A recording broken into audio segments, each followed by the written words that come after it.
Ada yang nanya, Habib, kenapa musibah terjadi di Aceh dulu, bukan di Jakarta dulu? Hati-hati, kalau bencana bisa menghantam yang Islam di Mekah. Demi Allah, setiap saat bencana itu bisa terjadi di mana-mana. Yang tinggal jauh dari gunung, jauh dari pebukitan, jauh dari laut, demi Allah, bumi di bawah telapak kaki kita setiap saat bisa terbelah untuk menelan kita. Gara-gara naraknya ekstasi, gara-gara visi porno di mana-mana. Mari kita lihat berapa banyak sekarang bapak yang memperkosa anak kandungnya sendiri. Betul. Berapa banyak sekarang saudara kakek yang memperkosa cucunya. Coba kita lihat kakak yang memperkosa adiknya, adik yang memperkosa kakaknya. Bahkan baru 6 bulan yang lalu, saudara, bagaimana seorang pemuda setelah melihat gambar porno, tega dia perkosa ibu kandungnya sendiri. Biadab. Tapi sedih, Pak. Kalau yang kami hadapi musuh-musuh kami, oknum-oknum pejabat bejat, bagi kami tidak ada apa-apanya, saudara. Tidak ada apa-apanya. Mafia-mafia yang katanya menakutkan kita siap untuk lawan mereka. Tidak peduli. Ahli maksiat, preman, bodyguard, semua itu tidak seberapa untuk kita hadapi, saudara. Tapi yang membuat hati ini teriris, yang membuat kita harus menangis, mana ada oknum-oknum yang menamakan diri sebagai kiai, ikut menolak daripada RUU anti pornografi pornografi. Sakit, saudara. Jangan lupa subscribe dan tekan tombol lonceng karena subscribe itu gratis.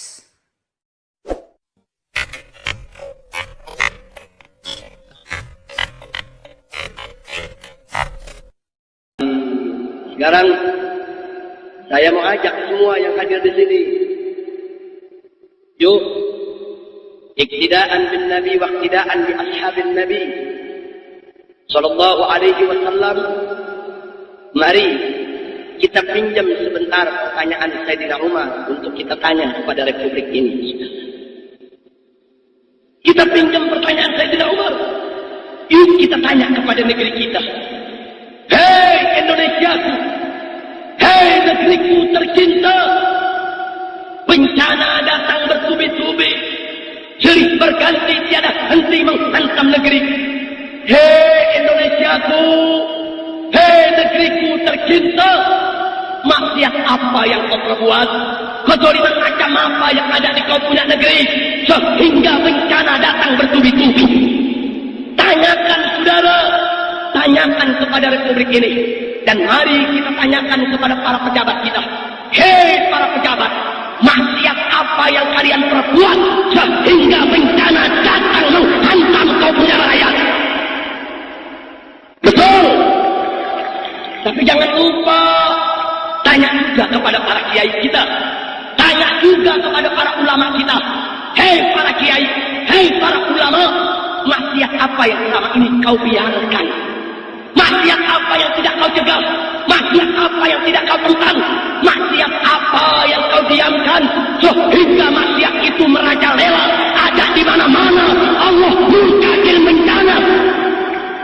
Tanyakan, saudara, dan tanyakan kepada diri kita masing-masing. Maksiat apa yang sudah kita perbuat? Sudahkah selama ini kita menjalankan sholat 5 waktu dengan baik? Sudahkah selama ini kita menjalankan puasa di bulan Ramadan dengan baik? Sudahkah selama ini kita membayar zakat harta kita dengan baik? Sudahkah selama ini kita menunaikan ibadah haji sesuai dengan tuntunan syariat Nabi, saudara? Sudahkah selama ini kita berbakti kepada kedua orang tua kita? Sudahkah selama ini kita menghormati para tetangga kita? Sudahkah selama ini kita jauhkan diri dari segala maksiat? Sudahkah kita menjauhkan diri dari judi, pelacuran, minuman keras, ekstasi, dan segala macam bentuk maksiat? Tanyakan kepada diri masing-masing, saudara. Betul? Tanya dong. Kalau kita banyak melakukan maksiat, pantas musibah datang bertubi-tubi, saudara. Sekarang saya mau tanya kepada yang hadir, jujur, di Indonesia maksiat banyak tidak? Judi? Jawab yang kompak, judi. Yang nggak jawab jangan-jangan bandar itu. Ayo saya tanya semua, di Indonesia maksiat banyak tidak?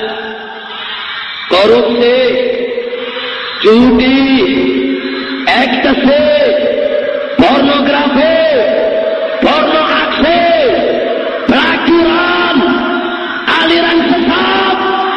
Itulah Indonesia. Kita jujur aja. Betul. Itulah Indonesia. Iya, balak lagi. Ya Allah. Nah sekarang jujur saya mau tanya sama yang hadir. Maksiat apa sih yang nggak ada di Indonesia? Ayo, saya bukan tanya maksiat yang ada, yang nggak ada. Ayo saya tanya, maksiat apa yang nggak ada? Komplit gak? Lengkap gak? Tadi udah disebutin korupsi, judi, ekstasi, betul? Enggak sampai di situ. Ada ngaku nabi lagi. Di Jakarta, hijrah ke Sukabumi, ada orang namanya Edi, ngaku nabi, dipanggil Nabi Edi. Nabi Edi. Kita kalau dengar nama Nabi, cakep-cakep namanya. Nabi Adam, cakep gak? Enak gak? Nabi Nuh, enak gak? Nabi Isa, enak gak? Nabi Muhammad, enak gak? Nabi Edi.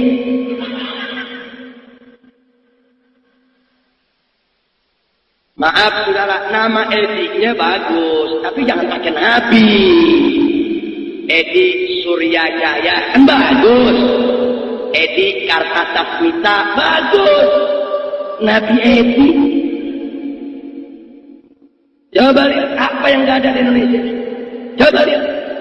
Ada perempuan lagi, namanya Lia, dipanggilnya Lia Edan. Oh Eden, bukan Eden, Edan. Ngaku ketemu Jibril, belakangan ngaku kawin sama Jibril. Jibril nafsu Lia.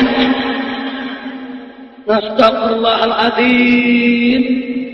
Akhirnya ditangkap oleh polisi, masuk koran saudara. Apa koran bilang judulnya?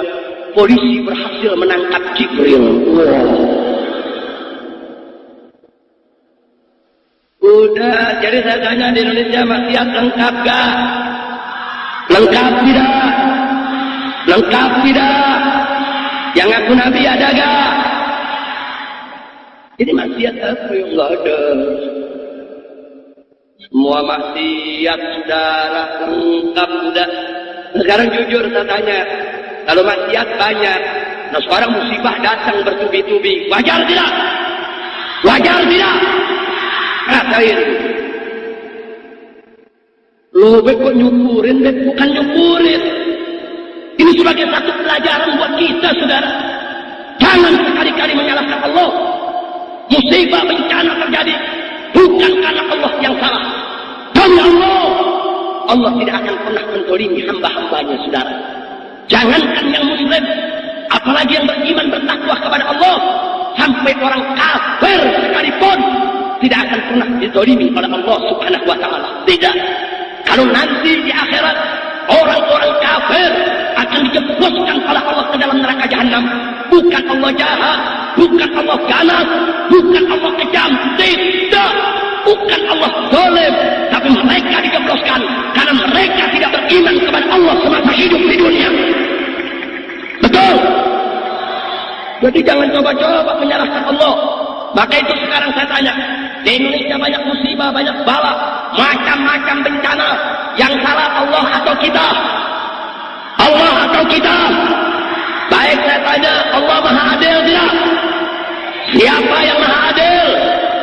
Siapa yang Maha Pengasih? Siapa yang Maha Penyayang? Siapa yang Maha Santun? Siapa yang Maha Lembut? Allah. Huwa Rahmanur Rahim. Huwa Latiful Wadud. Tancapkan itu dalam diri kita, saudara. Allah tidak akan pernah menzalimi kita, tapi diri kita sendiri yang menzalimi daripada diri kita masing-masing. Maka itu, sebagaimana sudah kita tegaskan Allah maha adil. Orang yang berbuat jahat, Allah timpakan musibah. Allah adil. Lalu bagaimana kalau akhirnya yang baik ikut terkena? Ya, kalau yang baik ikut terkena, tidak usah khawatir. Itu ujian dari Allah untuk membersihkan dirinya dari dosa dan kesalahan, sekaligus untuk mengangkat derajatnya di sisi Allah. Alhamdulillah. Sekarang kita lanjutkan masih soal musibah dan bencana. Suatu hari Pak, suatu hari Ibu, Nabi kita yang tercinta Sayyiduna Muhammad sallallahu alaihi wa alihi wa sahbihi wasallam, beliau pernah pulang dalam keadaan yang gemetar seperti orang yang ketakutan. Kemudian sekujur tubuhnya dibasahi oleh keringat dingin. Keringatnya sebesar-besar biji jagung. Nabi pulang ke rumah, disambut oleh istrinya tercinta yang bernama Sayyidatuna Zainab binti Jahsh radhiyallahu ta'ala anha. Kemudian Zainab menyambut. Zainab kebingungan melihat Nabi dalam keadaan gemetar, ketakutan saudara.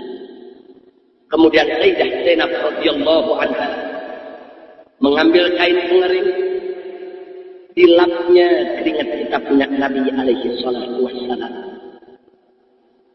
Begitu Nabi sudah agak tenang, Siti Zainab memberanikan diri untuk bertanya, "Ya Rasulullah, ma yusibuh?" Wahai Rasulullah, apa gerangan yang membuat engkau ketakutan? Ada apa wahai Nabi? Wahai Rasul? Nabi menjawab kepada istri, bagaimana aku tidak takut? Wailul lil Arab min syarrin qad iqtarab. Celaka bagi bangsa Arab. Celaka bagi aku punya umat. Celaka min syarrin qad iqtarab, dari kejahatan yang sudah semakin mendekat. Ada apa Nabi mengatakan begitu? Nabi menyampaikan kepada sang istri bahwa nanti umatnya akan ditimpa berbagai macam musibah dan malapetaka.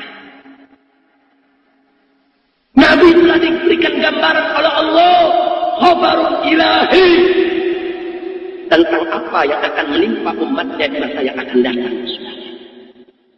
Karena itu, karena cintanya Nabi kepada umatnya, beliau sedih, beliau ketakutan kalau bencana-bencana itu nanti tiba menghampiri beliau punya umat.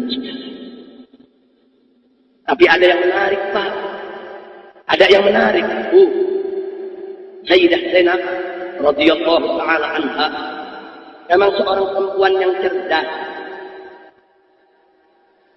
Beliau langsung dengan tulus dan polos mengajukan pertanyaan kepada Nabi. Apa bunyi pertanyaannya? Ya Rasulullah, anak wa minas salihin. Wahai Rasulullah, apakah kita orang-orang yang baik, yang soleh taat kepada Allah, anak, apakah kita akan binasa dan juga akan terkena bencana? Wa minas salihin, sedangkan di tengah-tengah kita masih banyak orang yang soleh. Ini pertanyaan cerdas Pak, pertanyaan brilian tuh. Jadi sang istri bertanya, apakah kita orang baik akan ikut terkena bencana malapetaka? Padahal di tengah-tengah kita masih banyak orang yang soleh, masih banyak orang yang baik, masih banyak orang yang taat kepada Allah Subhanahu wa ta'ala. Apa jawab Nabi alaihi salatu wassalam? Nabi menjawab dengan jawaban yang singkat tapi padat, ringkas namun jelas. Kata beliau, "Na'am, idza kathural khabath." Ya, kita kita akan ikut terkena bencana. Kita akan ikut terkena musibah. Idza kathural khabath, jika kebejaan sudah merajalela. Masya Allah, Pak, Bu, Nabi jangan tegas menjawabnya. Kita bakal kena bencana. Walaupun tengah kita banyak orang soleh, banyak orang baik, tapi manakala banyaknya orang baik tadi tidak bisa membendung maksiat, tidak bisa mencegah kemungkaran, sampai kebejatan merajalela ada di mana-mana, maka saat itu bencana akan datang.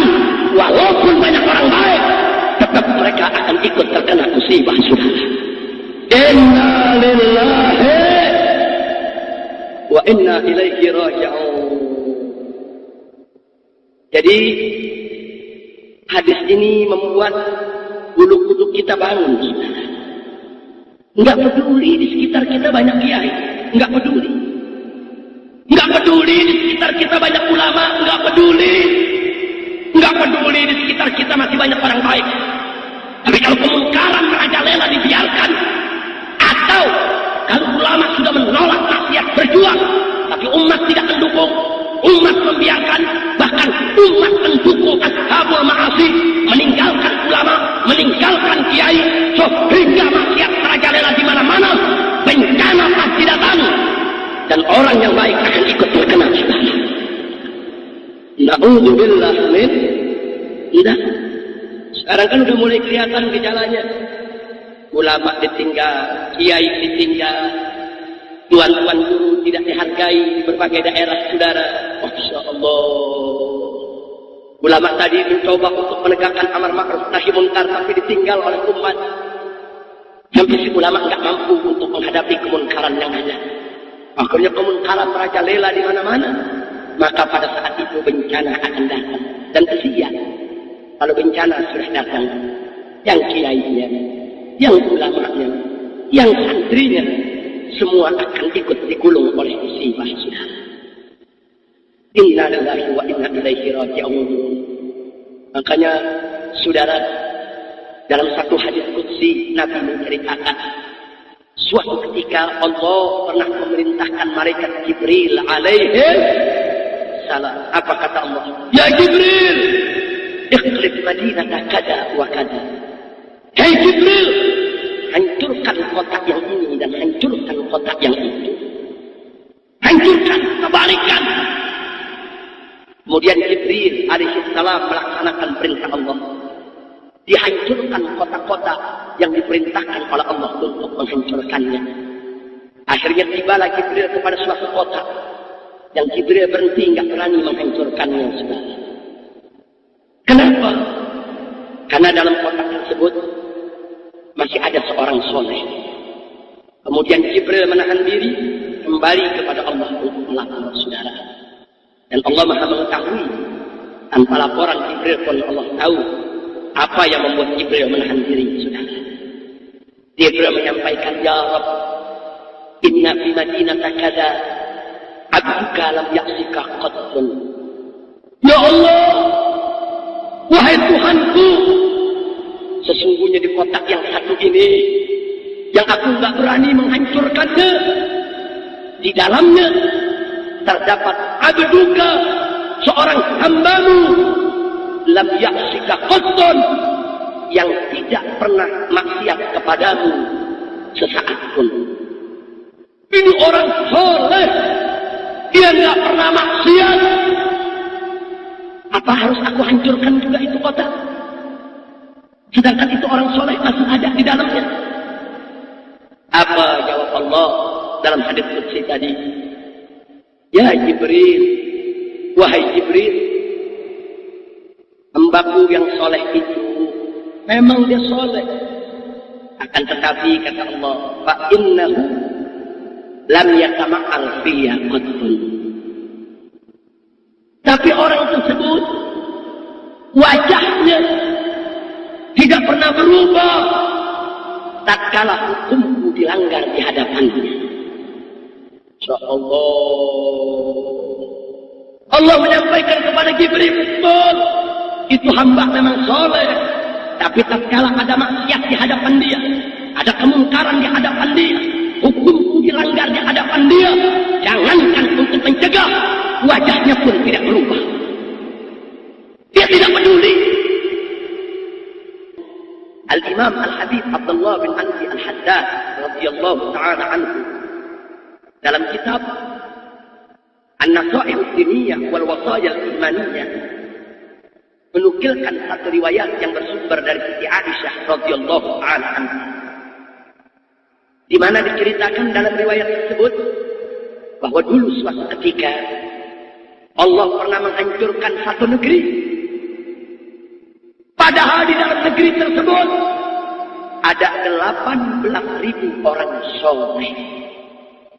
Bahkan dalam riwayat tadi yang dinukilkan oleh Al-Habib Abdullah bin Alwi Al-Haddad disebutkan 18.000 orang soleh tersebut a'maluhum ka'amalil anbiya. Amal perbuatan mereka, ibadah mereka seperti amal perbuatan dan ibadah para nabi. Tapi tetap dihancurkan oleh Allah. Kenapa? Karena maksiat merajalela. 18.000 orang soleh tadi tidak mampu untuk membendung maksiat yang ada, saudara. Kemungkaran di mana-mana, kezaliman di mana-mana, kemaksiatan di mana-mana. 18.000 itu sudah angkat tangan, tidak mampu, saudara. Akhirnya Allah yang turun tangan untuk menghancurkan negeri tersebut. Dan akhirnya 18.000 orang soleh ikut terkena bencana.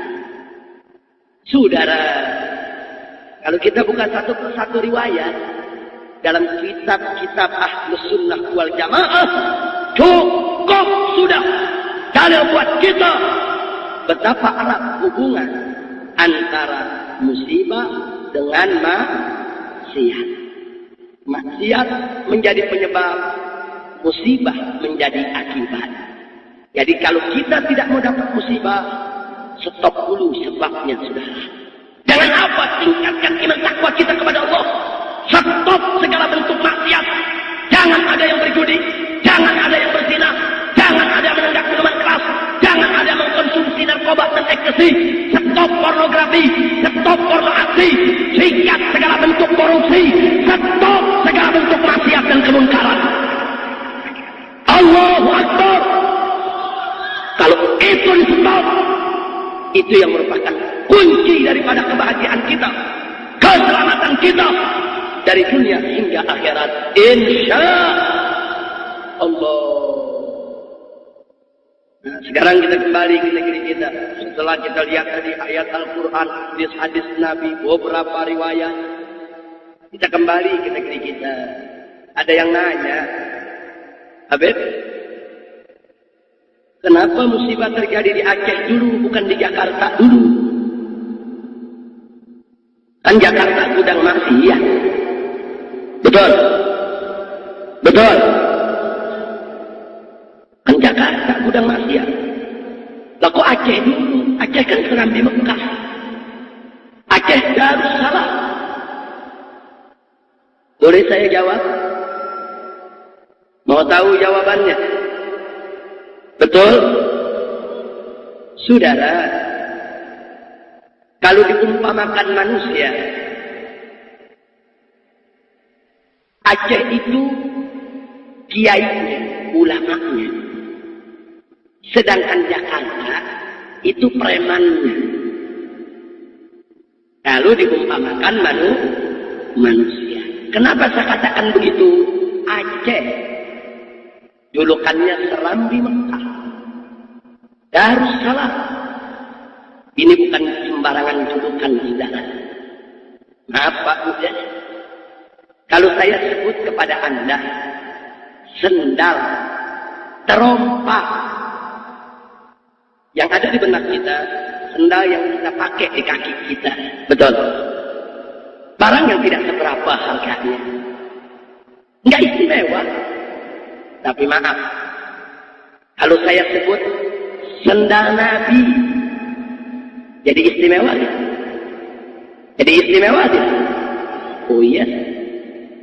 Kalau disebut sendal saja, enggak istimewa. Tapi kalau sudah disebut sendal Nabi, serompa Rasulullah, maka dia akan menjadi istimewa. Begitu juga kalau saya sebut unta. Kalau disebut unta, binatang. Binatang yang tidak memiliki akal yang sempurna seperti manusia. Hanya seekor binatang. Mungkin kita lihat tidak istimewa. Tapi kalau kita sebut unta Nabi, jadi istimewa tidak? Yang bikin istimewa apa? Oh iya. Jadi kalau dalam bahasa Arab itu ada mudhaf dan mudhaf ilaih. Jangan lupa itu. Mudhaf ilaih itu bisa mengangkat derajat mudhafnya, saudara. Nah begitu juga Aceh. Kalau Aceh disebut Serambi, enggak istimewa. Kalau Aceh disebut Serambi Sumatera, enggak istimewa. Kalau Aceh disebut Serambi Indonesia, enggak istimewa. Tapi begitu Aceh disebut Serambi Mekah, ini amanat berat di pundak Aceh, saudara. Aceh menjadi istimewa. Dulukan Serambi Mekah itu nggak boleh dipermainkan, nggak boleh disederhanakan, saudara. Itu menjadi satu amanat di mana Aceh harus betul-betul selalu dijaga daripada segala kekotoran maksiat. Betul. Aceh istimewa, saudara. Makanya Aceh saya ibaratkan ulama, kiai. Kalau Jakarta preman. Jakarta nggak disebut Serambi Mekah, sudah. Nggak ada Jakarta disebut Serambi Madinah. Tidak. Nah, lalu kenapa saya umpamakan Aceh kiai, Jakarta preman? Nah, sekarang saya mau tanya. Kalau kiai buat dosa, preman buat dosa, yang mana dosanya gedean? Ayo jawab yang jujur, yang mana dosanya gedean? Jadi kalau dihukum yang mana? Preman dulu atau kiai dulu? Kiai dulu, saudara. Kiai dulu yang dihukum. Betul? Sekarang mari kita lihat. Jakarta preman, Aceh kiai. Sama-sama banyak maksiat. Aceh dulu dikebut. Loh apa di Aceh ada maksiat? Habis. Mari kita buktikan sekarang. Aceh. Bangsa Indonesia sudah puluhan tahun merasakan kemerdekaan. Kita bisa tertawa, gembira, senang. Tapi Aceh selama puluhan tahun tidak pernah merasakan kegembiraan tersebut. Di zaman Orde Lama, Aceh dikejar, dituduh sebagai pemberontak. Di zaman Orde Baru, tahun 80-an, diberlakukan operasi militer di Aceh. Ribuan masyarakat Aceh menjadi korban. Dan di era reformasi, perang tetap bergejolak di Aceh, di Banten. Coba kita lihat, ada apa dengan Aceh? Saudara, Tentara Nasional Indonesia dengan gerakan Aceh Merdeka yang dikenal dengan istilah TNI dan GAT, puluhan tahun diadu di Aceh, saling serang, saling tembak, saling bunuh satu sama lainnya di Banten. Saya tidak terlalu simpati kalau GAM perang dengan TNI. Kenapa? GAM punya senjata, TNI punya senjata. Perang berimbang, saudara. Mati di kedua belah pihak biasa. Perang pasti ada korban yang mati dari kedua belah pihak. Tapi yang mengiris hati, saudara, bagaimana nasib rakyat sipil di Aceh? Yang mereka tidak ikut TNI dan mereka tidak ikut GAM. Kesian nasib mereka, saudara. Republik Indonesia mewajibkan kepada orang Aceh untuk membayar pajak. Kalau tidak membayar pajak, mereka dituduh membelot kepada GAM. Mereka akan diseret untuk dihukum, saudara. Begitu juga GAM mewajibkan kepada rakyat Aceh untuk membayar pajak Nanggro. Coba-coba orang Aceh tidak bayar, mereka dituduh khianat kepada perjuangan rakyat Aceh. Dan mereka juga akan diseret, saudara, untuk dilaksanakan hukum atas mereka. Kesian, saudara. Kalau mereka bayar itu pajak nanggung kepada kamu. Tentara kau, tentara arah. Kenapa kalian bantu kamu? Dan kalau mereka bayar kepada pemerintah, kamu juga marah. Kenapa kalian bayar kepada penjajah Indonesia? Kesian nasib rakyat, saudara. Akhirnya banyak rakyat Aceh yang diculik, yang dibunuh, yang ditembak. Dan makin lama, kezaliman itu makin membabi buta, saudara. Bahkan sampai perempuan-perempuan Aceh, berapa ratus yang diperkosa, berapa banyak penduduk Aceh yang dibantai, ribuan anak-anak orang Aceh dipaksa menjadi yatim. Ya, Aceh Serambi Mekah dikotori oleh darah kaum muslimin. Darah rakyat yang tidak berdosa, darah rakyat yang tidak tahu apa-apa, saudara. Tidak sampai di situ, orang-orang jahat yang memang tidak suka Aceh dilaksanakan syariat Islam, tidak suka Aceh sebagai Serambi Mekah, mereka buka sepanjang pantai barat Aceh sebagai tempat wisata maksiat, saudara. Pantai barat Aceh mulai dari Banda Aceh sampai Melabuh, hampir 300 km panjangnya, saudara. Di mana-mana tempat wisata maksiat, mereka gelar di sana. Ada tari pantai, pornografi, porno aktif, pelacuran, kedai-kedai Arab. Mereka bawa perempuan-perempuan dari luar Aceh untuk mengotori Aceh dalam pelacuran. Oh, nggak sampai di situ, Aceh dirubah dari Serambi Mekah menjadi padang ganja, saudara. Oh, sampai di situ, bagaimana dengan ulama Aceh? Bagaimana dengan para habaib dan kiai Aceh? Apa mereka diam? Tidak. Para kiai, para ulama, para habaib, para sayyid, mereka naik di atas mimbar. Mulai dari khutbah Jumat lewat mimbangnya, sampai kepada pengajian umum. Mereka kritisi TNI, mereka kritisi KAM, mereka berupaya untuk menolak segala kebatilan, membela kaum muslimin yang tertindas di Aceh. Tapi apa yang terjadi?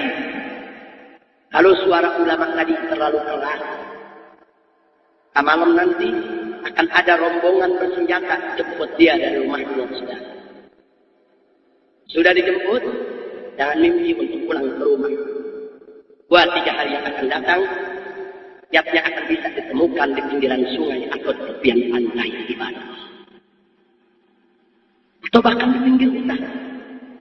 Coba lihat, yang Habib diculik dibunuh, yang Sayyid diculik dibunuh, yang Kiai diculik dibunuh, bahkan sampai rektor Universitas Islam Syiah Kuala, rektor, profesor doktor, sudah ditembak orang tak kenal di tengah jalan. Siapa yang melakukan itu semua? TNI mengatakan GAM punya kerjaan, dan GAM balik mengatakan TNI punya kerjaan. Kita tidak tahu siapa melakukan itu, sudah, dan kita tidak bisa menuduh apakah itu TNI, apakah itu GAM, apakah itu pihak ketiga yang sengaja ingin mengadu domba. Hanya Allah yang tahu. Tapi ingat, kita jangan pikir Allah tidak tahu tentang semua itu, saudara. Ya, kita tidak tahu siapa yang melakukan, tapi Allah Maha tahu siapa yang melakukan itu semua, saudara. Apa kita pikir Allah akan diam? Para habaib, keturunan Rasulullah, diseret, diculik, dibunuh. Apa mereka pikir Allah akan diam? Para kiai, para ulama, pimpinan pondok pesantren di Aceh, diseret, diculik, dibunuh. Tidak. Tidak. Dan Allah sudah menyatakan dalam satu hadis qudsi, ibarat Allah, man adali waliyan faqad adantu bil harb. Barang siapa yang mengganggu seorang waliku saja, kata Allah, maka aku sudah umumkan perang terhadap mereka. Jangan kita pikir Allah diam. Tidak. Allah Maha mengetahui kezaliman apa yang berlaku di Aceh, sudah. Tapi terus Allah ulu. Allah berikan kesempatan kepada masyarakat Aceh untuk menegakkan yang hak. Tapi apa mau dikata? Karena sudah terlalu banyak kiai ulama diculik dan dibunuh, akhirnya rakyat Aceh tidak berani bicara, sudah. Mereka semua tutup mulut. Mereka semua menjadi masing-masing menyelamatkan diri. Akhirnya amar ma'ruf nahi munkar 10 tahun terakhir tidak lagi dinikahkan di Aceh, sudah. Ya, begitu ulama sudah lepas tangan, begitu umat sudah lepas tangan, tidak ada lagi yang akan amar ma'ruf nahi munkar. Allah yang turun tangan di Aceh, saudara. Allah kirimkan gelombang tsunami di pantai barat Aceh. Dari Banda Aceh sampai Melabu sepanjang 300 km tepian pantai. Semua tempat maksiat rata dengan tanah. Tapi itulah saudara. Kalau Allah sudah kirim bala tentaranya, nggak peduli.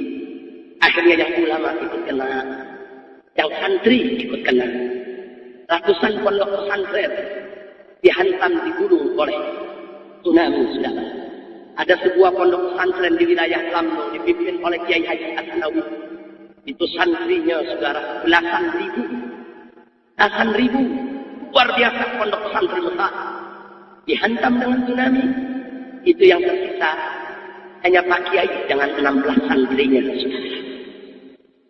Keluarga Pak Kiai, anak menantu, cucu, semua digulung. Tidak ketahuan entah kemana mayat mereka, saudara. Belasan ribu santri semua digulung. Bahkan sampai pondok pesantren, tanda patok tanahnya pun hilang semua, lenyap digulung tsunami. Saudara, karena kalau sudah datang nggak peduli mau kiai apalagi bajingan.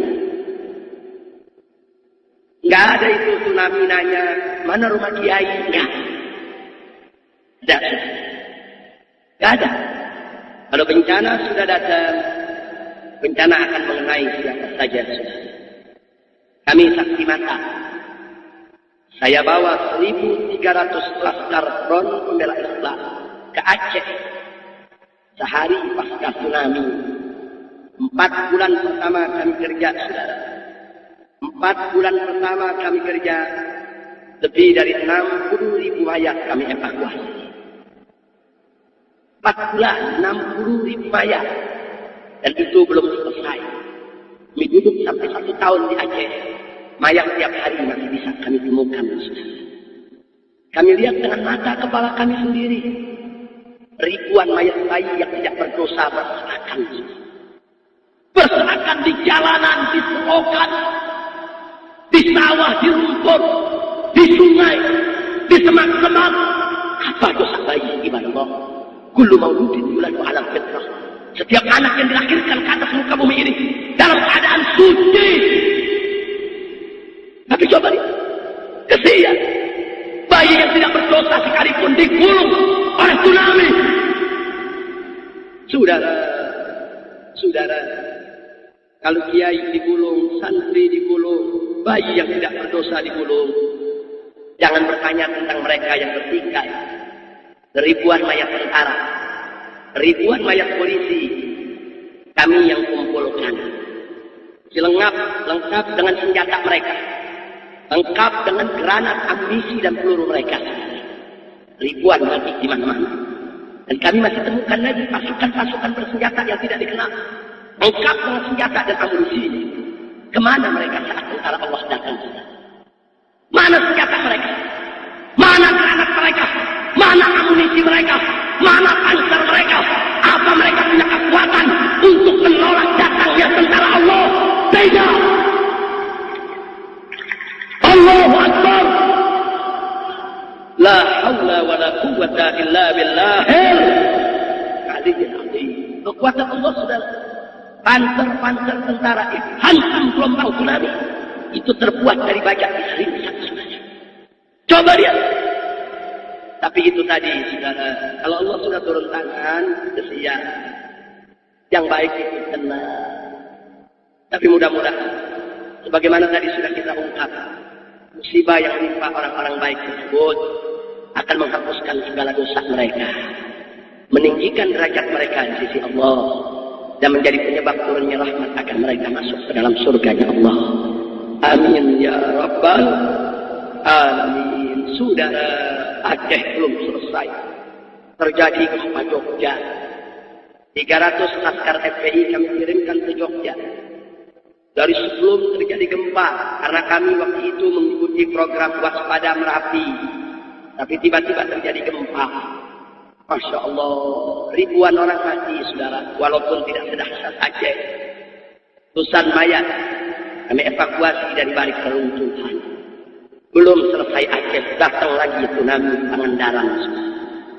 Ada apa dengan Jogja? Kita tidak bisa menutup mata. Jogja ini pusat kristenisasi, saudara. Pusat pemurtadan di mana-mana. Dan banyak orang mencampur adukan antara ajaran Islam dengan ajaran kejawen. Banyak orang yang sudah percaya dengan hal-hal yang berbau kemusyrikan. Akhirnya datang terjadi apa yang terjadi di Jogja. Dan kita jangan tutup mata dengan Pangandaran. Kami juga turun di Pangandaran. Seluruh laskar FPI yang ada di Ciamis, Cilacap, Tasik dan Garut, dari mulai malam terjadi bencana, mereka semua turun di Pangandaran, saudara. Itu seluruh tempat maksiat yang ada di pinggiran Pangandaran, porak-poranda. Tempat maksiat. Ya, selama ini ulama-ulama Ciamis sudah kasih tahu. Ulama-ulama Ciamis sudah bicara. Tapi mereka tidak peduli. Tetap kemaksiatan merajalela di Pangandaran. Jadi jangan salahkan Allah kalau Allah kirimkan bencana tersebut. Lalu bagaimana Jakarta? Tinggal tunggu giliran. Memang kita tidak mau terjadi bencana. Karena itu kami tegakkan amar ma'ruf nahi munkar. Kami lawan berbagai macam kemungkaran di ibu kota Jakarta. Agar Allah tidak memporak-porandakan ibu kota, saudara. Tapi kalau memang ternyata kemaksiatan itu tetap merajalela dan kemampuan kami hanya sebatas itu untuk mencegah kemungkaran, apa mau dikata? Serahkan kepada Allah, pasrahkan apapun yang terjadi, saudara. Dan saya bisa bayangkan Jakarta dihantam gempa dengan kekuatan di atas 8 skala Richter saja. Berapa juta yang akan jadi korban, saudara? Gedung-gedung pencakar langit. Jakarta setiap hari penduduknya ada 15 juta orang. Dan kalau di hari kerja, penduduknya bisa mencapai 20 juta orang. Ngurus mayat 130.000 mayat di Aceh. 1 tahun baru kelar. Karena tertimpa reruntuhan, nggak mudah untuk mengangkatnya. Mayat-mayat ada di alam terbuka. 1 minggu tidak kita angkat. Di alam terbuka, perut-perut mereka mulai meletus. Masuk 1 bulan, badan mereka sudah mulai dimakan oleh belatung. Ulat di mana-mana, bolong di sekujur badan. Kalau sudah masuk 2 bulan, maka mayat-mayat tersebut sudah membusuk. Hati-hati cara mengangkatnya. Kasar sedikit kita angkat, maka kepala, tangan, dan kaki bisa lepas dari badan sudah. Enggak sampai di situ. Kami alami sendiri bagaimana relawan-relawan FPI tatkala turun di Aceh berebut dengan anjing-anjing gunung, anjing-anjing hutan yang ingin memangsa dari mayat-mayat yang berserakan. Ya, kita berlomba mana lebih dulu. Kalau anjing-anjing tadi lebih dulu, mereka akan makan sisa-sisa mayat yang ada. Tapi kalau kita yang lebih dulu, maka kita akan segera menyelamatkan jenazahnya untuk kita urus sebagaimana mestinya. Oh, mengerikan, saudara. 130.000 mayat di Aceh. 1 tahun belum selesai. Lalu bagaimana Jakarta? Kalau andai kata Allah berikan malapetaka, jutaan orang mayat kami berserakan. Itulah, saudara, kami nggak mau itu terjadi. Cinya tegakkan amar ma'ruf nahi munkar. Ya, saya juga ingin berpesan kepada orang Bangkalan, saudara saya di Madura, yang kiri kanannya adalah lautan, saudara. Hati-hati. Jangan sampai terjadi kemarin kami datang ke Aceh, datang ke Jogja, datang ke Pangandaran untuk mengevakuasi mayat saudara-saudara kami di sana. Jangan sampai besok kami datang ke Madura untuk mengevakuasi mayat Anda, saudara. Sekarang saya tanya, mau selamat tidak? Mau selamat tidak? Betul. Tingkatkan iman takwa, saudara. Stop segala bentuk maksiat, tetek. Hanya itu yang bisa menyelamatkan kita dari ibadah. Hati-hati, Pak. Hati-hati. Kalau bencana bisa menghantam yang Islam di Mekah. Demi Allah. Setiap saat bencana itu bisa terjadi di mana-mana. Siapa yang sangka di Sidoarjo? Tiba-tiba ada gas tersembur begitu hebat. Tanpa ada yang bisa menghentikan, saudara. Saudara, yang tinggal di pinggir laut, hati-hati dengan tsunami. Yang tinggal di atas gunung, hati-hati dengan letusannya. Yang tinggal di pebukitan, hati-hati dengan longsornya. Yang tinggal jauh dari gunung, jauh dari pebukitan, jauh dari laut, demi Allah, bumi di bawah telapak kaki kita setiap saat bisa terbelah untuk menelan kita, saudara. Allah bisa mengirimkan malapetaka kapan saja, di mana saja, dalam bentuk apa dan bagaimana saja, sesuai dengan kehendak Allah, saudara. Kalau kita ingin menyetop agar bencana itu tidak terjadi, ketuklah pintu rahmat Allah. Karena Allah berfirman dalam hadis qudsinya, sabaqat ghadabi rahmati. Rahmatku mendahului kemurkaanku. Bagaimana cara mengetuk pintu rahmat Allah? Tegakkan iman takwa. Jalankan segala perintah Allah dan Rasulnya. Tinggalkan segala larangannya. Semata-mata hanya untuk mendapatkan ridha Allah. Dan stop segala bentuk maksiat yang mampu kita stop. Yang tidak mampu, serahkan kepada Allah sendiri. Allah akan menyelesaikan sisanya. Kalau kita sudah memulai dengan kemampuan kita, saudara. Insya Allah. Hati-hati, saya di sini bukan lagi menakut-nakutkan, tidak. Fadzakir, innama anta mudzakir. Kita cuma ngasih peringatan aja. Kita cuma ngasih peringatan. Dan ingat, inna dzikra tanfa'ul mu'minin. Peringatan itu sangat manfaat bagi orang yang beriman. Jadi stop dari segala kemunkaran dan kemaksiatan. Mudah-mudahan Allah selamatkan Madura ini. Allah jadikan Madura ini sebagai jaziratan salihah, jaziratan thayyibah, jaziratan mubarakah. Amin ya rabbal alamin. Nah, saudara, akhirnya setelah panjang lebar ceramah bicara tentang berbagai macam kemungkaran dan kemaksiatan, bala saatnya saya untuk menyampaikan, inilah sebabnya Pak, inilah sebabnya Bu, kenapa saya dan kawan-kawan di Front Pembela Islam mati-matian jatuh bangun untuk menegakkan amar ma'ruf nahi munkar. Maaf Pak Bu ya, memang banyak orang mengecam kami, banyak orang tidak suka dengan cara-cara kami, dan memang kami juga akui cara-cara kami banyak dinilai sebagai cara-cara yang kasar, yang jauh dari kelembutan. Tapi Anda tidak boleh lupa bahwa semua berita-berita itu merupakan bentukan media yang sering umat Islam tidak lagi melakukan konfirmasi dan tabayyun. Saya mau sampaikan Bapak Ibu kepada semua yang saya cintai, bahwa kemungkaran manakala masih bersifat individual perorangan, itu kita nggak boleh kasar, Pak. Kita nggak boleh kasar, Bu. Kita mesti lembut, kedepankan kesantunan. Maksud saya maksiat individual perorangan, maksiat yang dilakukan dari orang ke orang. Ada yang judi, yang nggak sholat, dan seterusnya. Itu maksiat perorangan. Saya tidak memandang remeh maksiat perorangan. Hanya maksiat perorangan macam ini, sikapilah dengan arif dan bijak.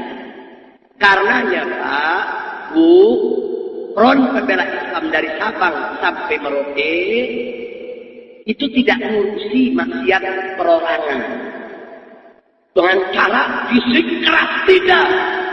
Kami mengurusnya tetap dengan cara dakwah.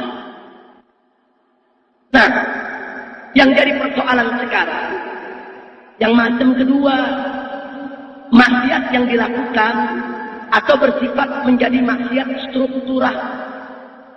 maksiat yang dilakukan secara sistematis, terkoordinir, maksiat yang punya godfather, pimpinan mafia, maksiat yang punya jaringan, masuk ke eksekutif, masuk ke legislatif, masuk ke yudikatif, maksiat yang punya preman, punya bodyguard, yang diberikan latihan militer, yang dididik cara menggunakan senjata, maksiat yang mereka membentuk pasukan, saudara.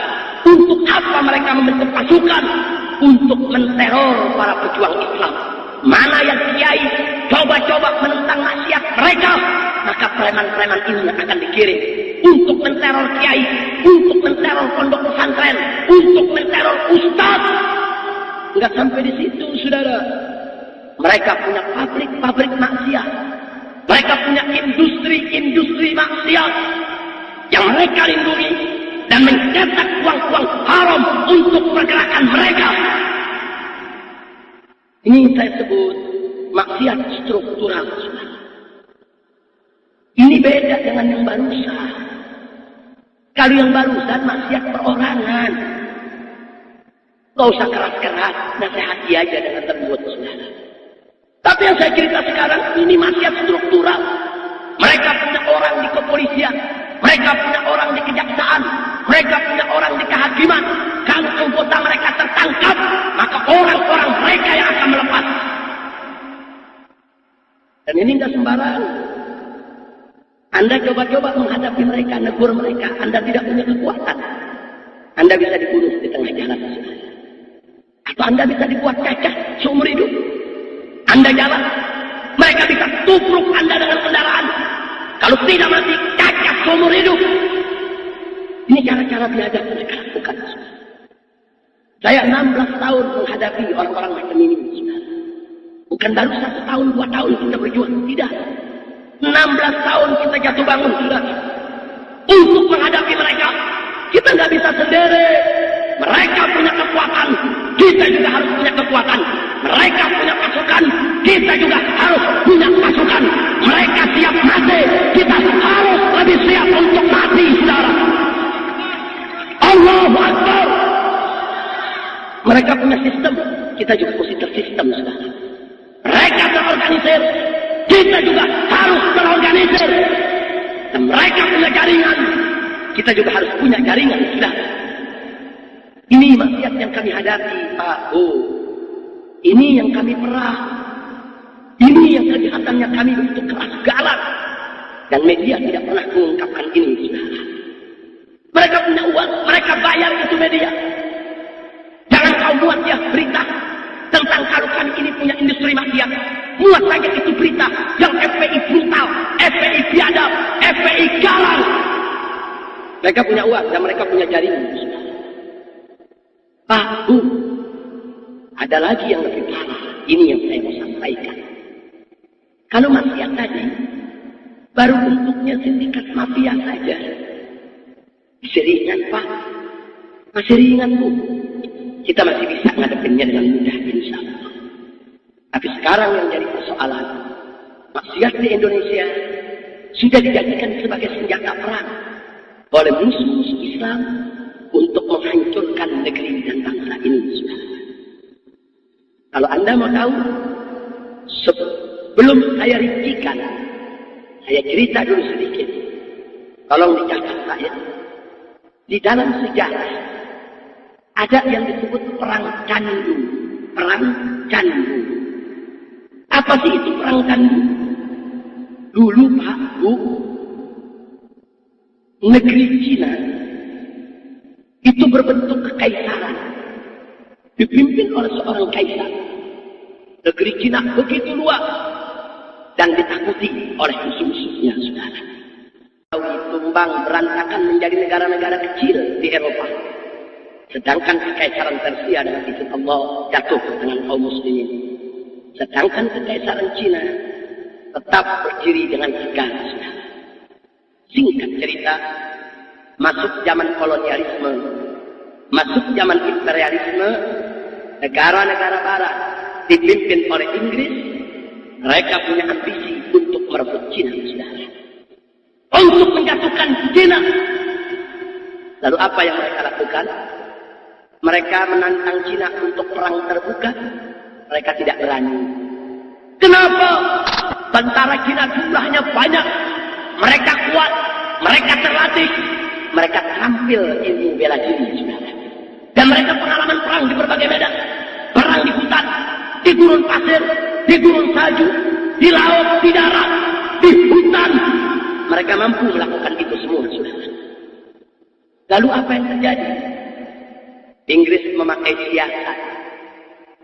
Didekati Cina, dibukalah hubungan dagang. Begitu sudah terjalin, Inggris membuka kantor-kantor dagang di sejumlah kota di Cina, saudara. Setelah itu, Inggris mulai cari mana pejabat yang korup. Pejabat yang korup yang bisa dibeli, saudara. Dicari pejabat istana yang korup, dicari komandan tentara yang korup, itu yang mereka beli. Untuk apa? Untuk melindungi bisnis Inggris di Cina, saudara. Apa sampai di situ? Tidak. Ada misi lain dari Inggris. Apa yang dilakukan? Inggris memasukkan jutaan ton candu ke daratan Cina, saudara. Lewat hubungan dagang. Dan pejabat-pejabat Cina yang korup, tentara-tentara komandannya yang korup, mereka yang melindungi pendistribusian daripada candu di seluruh daratan Cina. Mulailah candu menyebar di Cina. Itu yang namanya candu. Kalau orang sudah ketagihan, itu lebih dahsyat daripada ganja, lebih dahsyat daripada narkotik, lebih dahsyat daripada narkoba. Makanya kalau orang ketagihan disebut kecanduan, saudara. Karena kekuatan candu untuk merangsang orang membuat ketagihan lebih hebat daripada barang haram yang lainnya. Akhirnya disebar itu candu ke seluruh daratan Cina. Dan tolong dicatat Pak Buja, dijual murah oleh Inggris, bukan dijual mahal. Loh, kenapa dijual murah? Supaya anak petani bisa beli. Supaya tentara-tentara Cina yang gajinya kecil bisa beli. Supaya rakyat jelata bisa beli. Dijual murah. Bahkan untuk komandan-komandan tentara diberikan gratis. Sebulan, 2 bulan, 1 tahun berlalu. Akhirnya yang ditunggu oleh Inggris tiba, saudara. Lebih dari 50% tentara Cina ketagihan candu di badan Allah. Anda tahu orang kalau sudah ketagihan candu, manakala dia minta candu, candu tidak ada. Badannya gemeter, dengkulnya lemas, tenaga hilang. Jangankan untuk perang, angkat senjata mereka tidak mampu. Begitu sudah sedemikian rupa kondisi mereka, candu di stop. Begitu banyak tentara Cina yang sudah depresi akibat candu. Akhirnya Inggris dengan sekutunya datang dengan bala tentara. Dia hantam Cina, saudara. Sekali hantam, tentara Cina takluk. Sekali serbu, kota Beijing tumbang. Sekali tempur, Kaisar Cina menyerah, saudara. Coba lihat. Ini yang disebut perang candu. Jadi Inggris menjadikan candu sebagai senjata perang, saudara. Saya tanya kepada yang hadir, jujur, licik tidak? Jahat tidak? Sekarang kita tinggalkan Inggris, kita kembali ke negara Republik Indonesia tercinta. Mari kita lihat.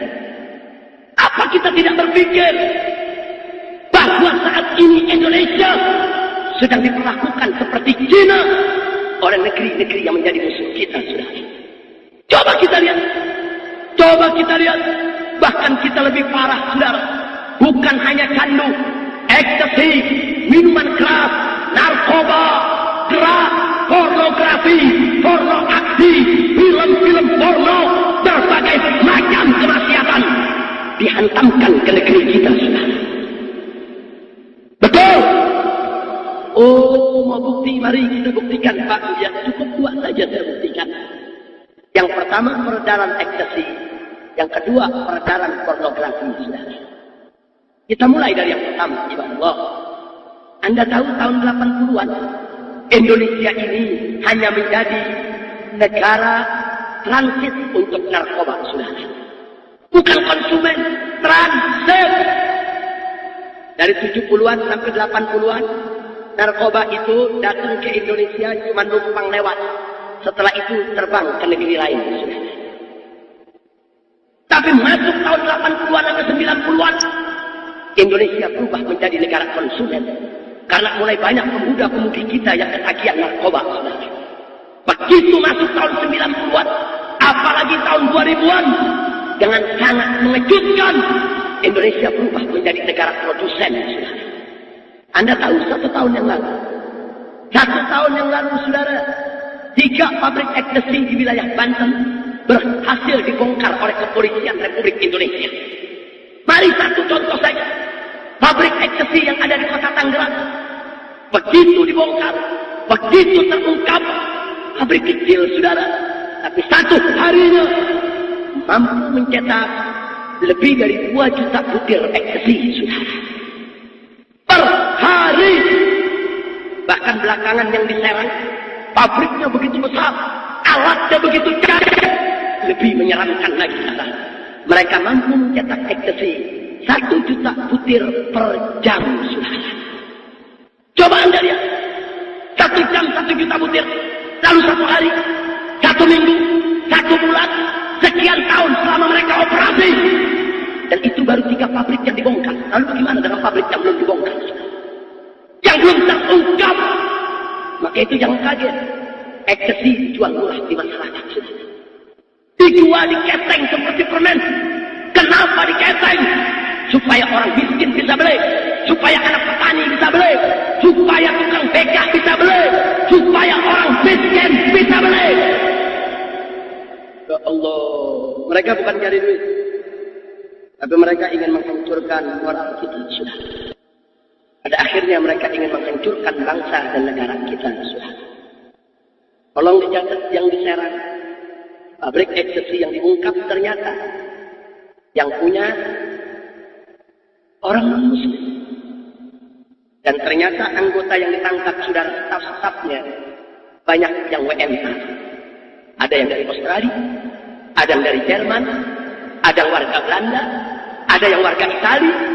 Mereka semua ditangkap oleh kepolisian kita, saudara. Orang-orang asing yang punya, orang-orang kafir yang punya.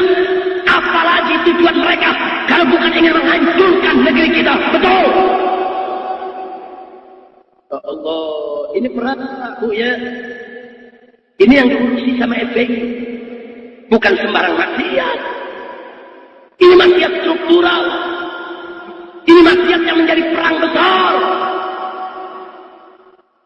Kita pindah sekarang ke pornografi, saudara. Setiap hari Indonesia saat ini diselundupkan jutaan keping VCD porno masuk ke negeri ini, saudara. Jutaan keping. Bahkan saat ini mereka sudah berani untuk memperbanyak VCD porno di dalam Indonesia. Dan mereka jual murah. 1 keping VCD porno di kota Surabaya, apalagi di Jakarta, cuma Rp1.000. Dan sekarang sudah ada DVD. 1 DVD dijual cuma Rp4.000. Anda tahu, kecanggihan DVD, dia mampu menampung 10 film porno. Cuma Rp4.000, 10 film porno. Dalam 1 disc, berarti 1 film porno mereka hanya jual Rp400. Kenapa mereka jual murah? Mereka bukan mencari duit. Mereka menghancurkan moral kita. Oh, dengan alasan kecanggihan teknologi. Alat putar VCD. Beberapa tahun yang lalu harganya jutaan, saudara. Tapi sekarang diselundupkan oleh mereka. Diselundupkan jutaan mesin-mesin putar VCD di sini, saudara. Itu bisa kita dapatkan cuma harga Rp25.000, Rp40.000. Coba lihat. Kenapa dijual murah? Supaya orang miskin bisa beli, supaya anak-anak muda bisa beli, supaya anak sekolah bisa beli, supaya petani bisa beli. Mereka menghancurkan moral kita di mana? Jadi ini bukan maksiat perorangan, Pak. Bukan. Ini perang. Kita saat ini dibom oleh negara-negara kafir. Tapi kita tidak dibom dengan nuklir, tidak dibom dengan bom atom, tidak.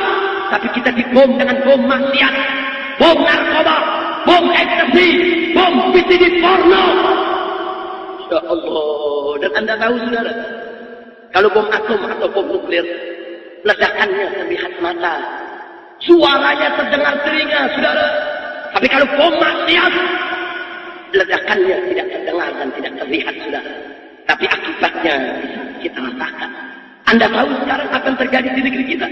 Gara-gara maraknya ekstasi, gara-gara VCD porno di mana-mana.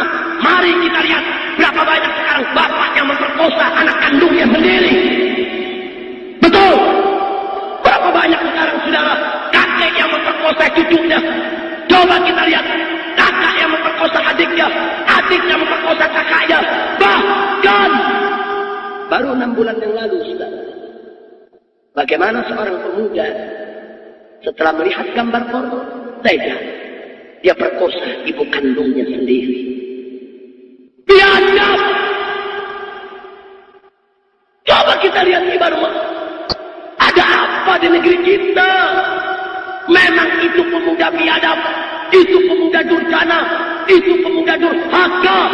Tapi tunggu dulu saudara, kita perlu bertanya, kenapa ada pemuda Indonesia yang selama ini dikenal begitu berbakti kepada orang tua, begitu takut kepada orang tua, begitu cinta kepada ibu.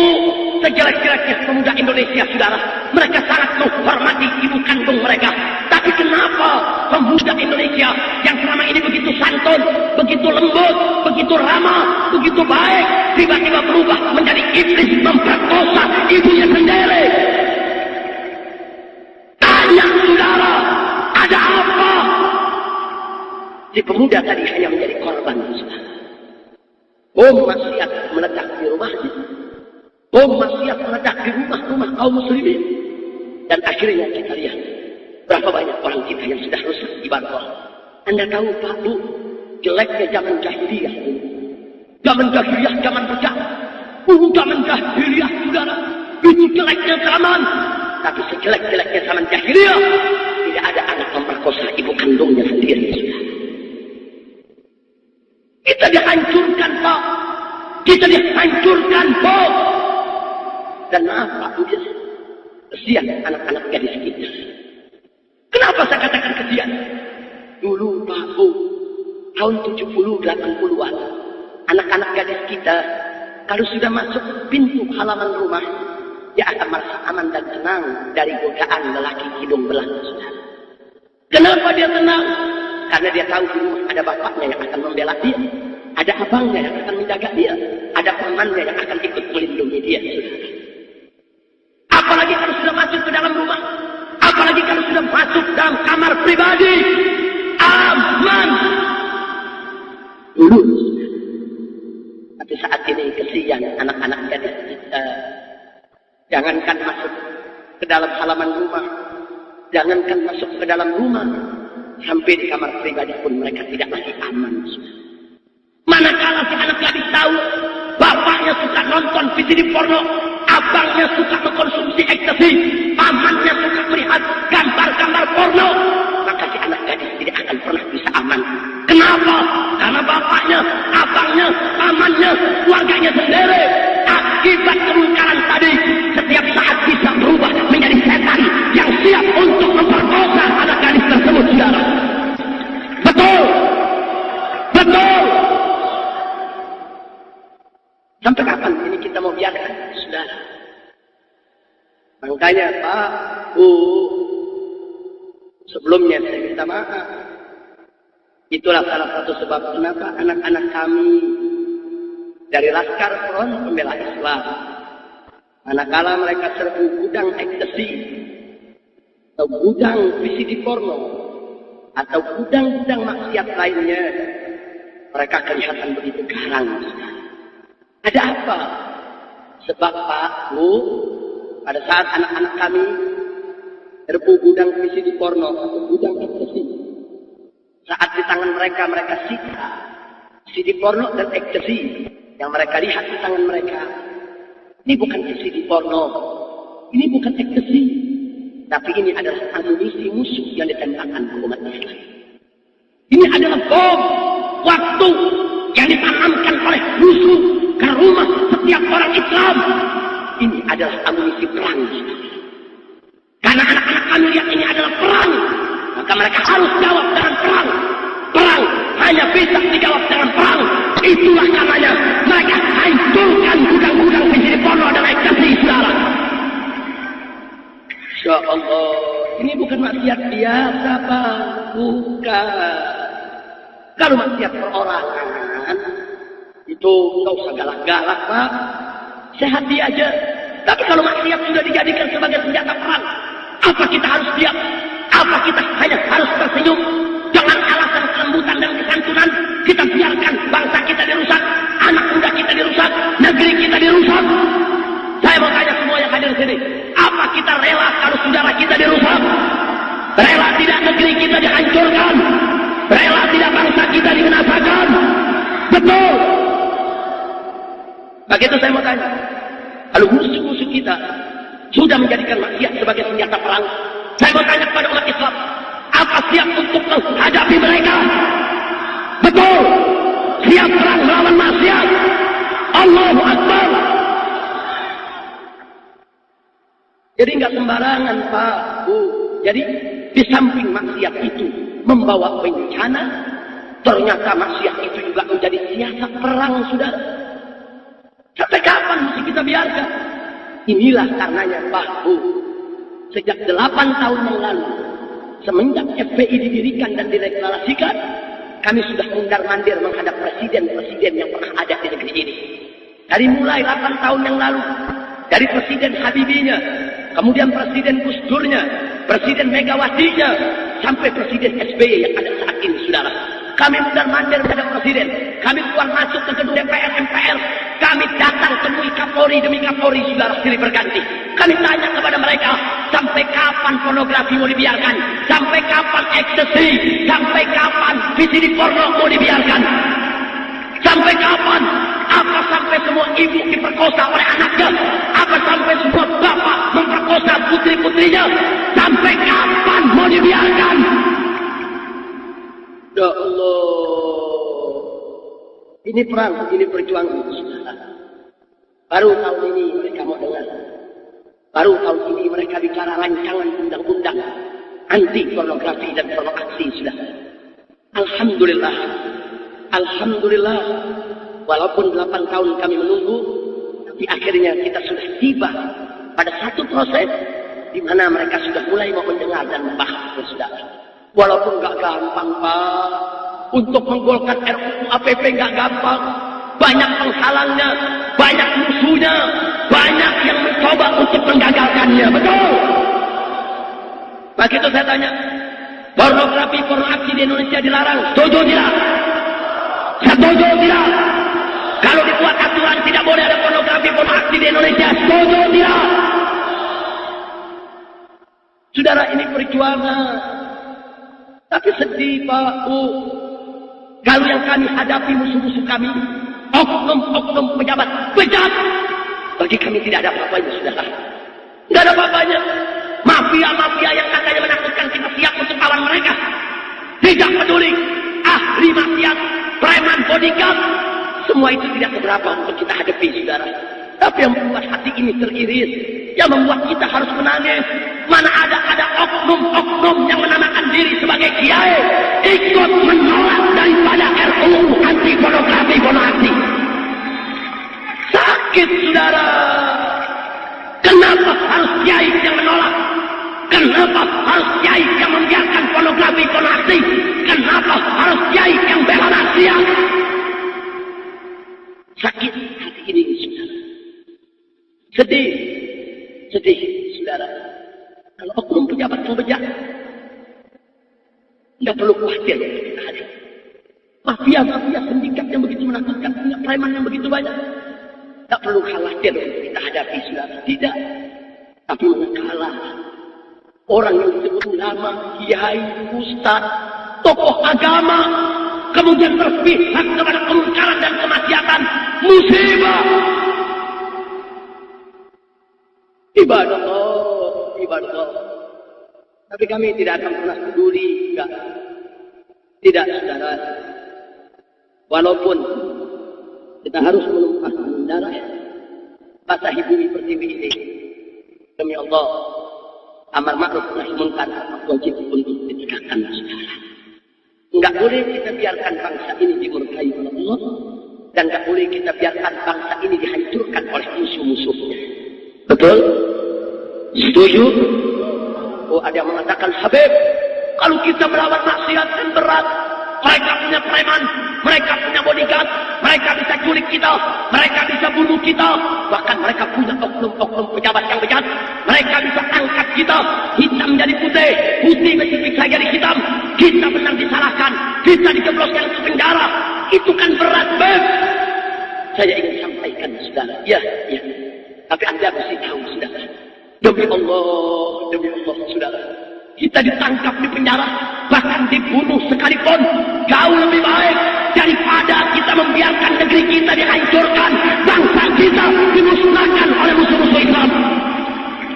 Betul? Saudara, kalau kita melawan preman yang kata menakutkan, demi Allah kita belum tentu kalah, saudara. Kalau kita berhadapan dengan oknum-oknum pejabat-pejabat, walaupun tinggi pangkatnya, jabatannya, belum tentu kita kalah lawan mereka, saudara.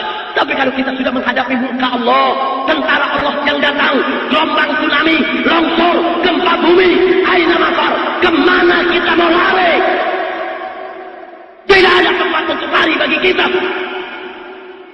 Ya Allah, saudara, tak apa-apa kita yang dibunuh.